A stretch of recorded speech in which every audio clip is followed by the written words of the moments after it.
Going to start with what law really is.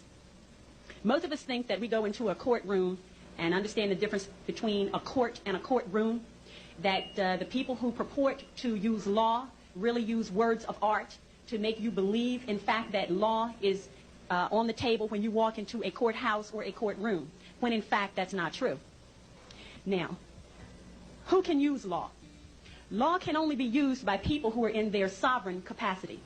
And as I will share with you tonight, the majority of the people in the world, and I'm not going to get into all of the details about that, but the majority of the people in the world, 99% of them live in slavery today. So in 1863, via the Emancipation Proclamation, and I challenge you to go look in a law dictionary and look up the definition of emancipation and proclamation, and you will see that a proclamation is not a law. A proclamation is a public announcement by elected officials. It is not a law. So the Emancipation Proclamation of 1863 did not set any slaves free.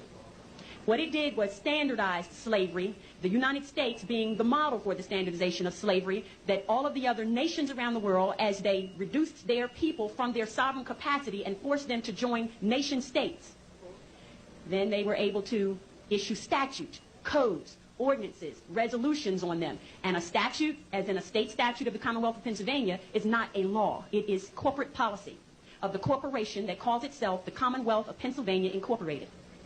All right? Now, a code is not a law. The United States codes, the code of the laws of the United States of America that are used in federal court and the Supreme Court, are not law. They are what they say they are. They are codes, ordinances, and resolutions of a municipality of the city of Philadelphia, which is a private, non-profit corporation that calls itself the city of Philadelphia.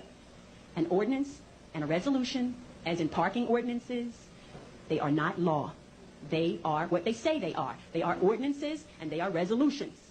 All right? And the reason they are not law is because the only people who can issue law are people who are acting in their sovereign capacity.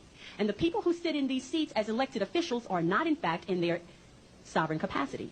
They are in a corporate ward status, meaning that they are wards of the state. They are members of the corporation, which is a nonprofit, that calls itself the Commonwealth of Pennsylvania.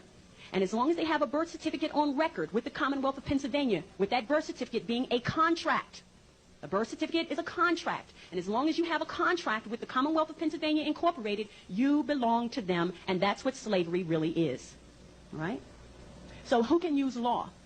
If you are a member of a corporate ward state, if you are a member of a corporate ward nation that calls itself the United States of America, you are a citizen. Look in the law dictionary and look up the definition of citizen.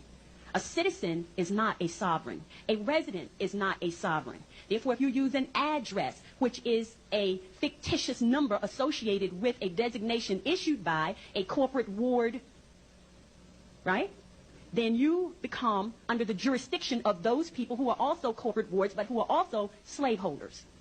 All right? So if you are operating in that capacity, law does not apply to you. If you are a resident of the city of Philadelphia, which is a private, nonprofit corporation, and you say you are a resident of the city of Philadelphia, then the ordinances and the resolutions of that private, nonprofit corporation apply to you. If you are a citizen of the Commonwealth of Pennsylvania Incorporated, which is a private, nonprofit corporation, then the statutes of that nonprofit corporation apply to you. If you are a citizen of the United States of America, which is a private, nonprofit corporation, then the code of the laws, right, apply to you. But if you are a sovereign of the Moorish Empire, those ordinances, those resolutions, those codes, those statutes do not apply to you because you are not a member of the corporate ward state. It's as simple as that. And they understand the difference. This is why on their documents, they use words of art. They use the word label. They use the word person. They use the word address. All of these things that place you in their jurisdiction, and you unknowingly fill out forms every day. And every time you fill out a form, you enter into a contract. I don't care what kind of form it is. It's a contract. A driver's license application is a contract. A Social Security application is a contract. When you call up the telephone company and you make a verbal contract over the telephone, this is why they can bill you. When you sign a deed, it is a contract. When you fill out a voter registration form, it is a contract. Does everybody understand that? Don't ever think anything that you put your signature on becomes a contract. All right?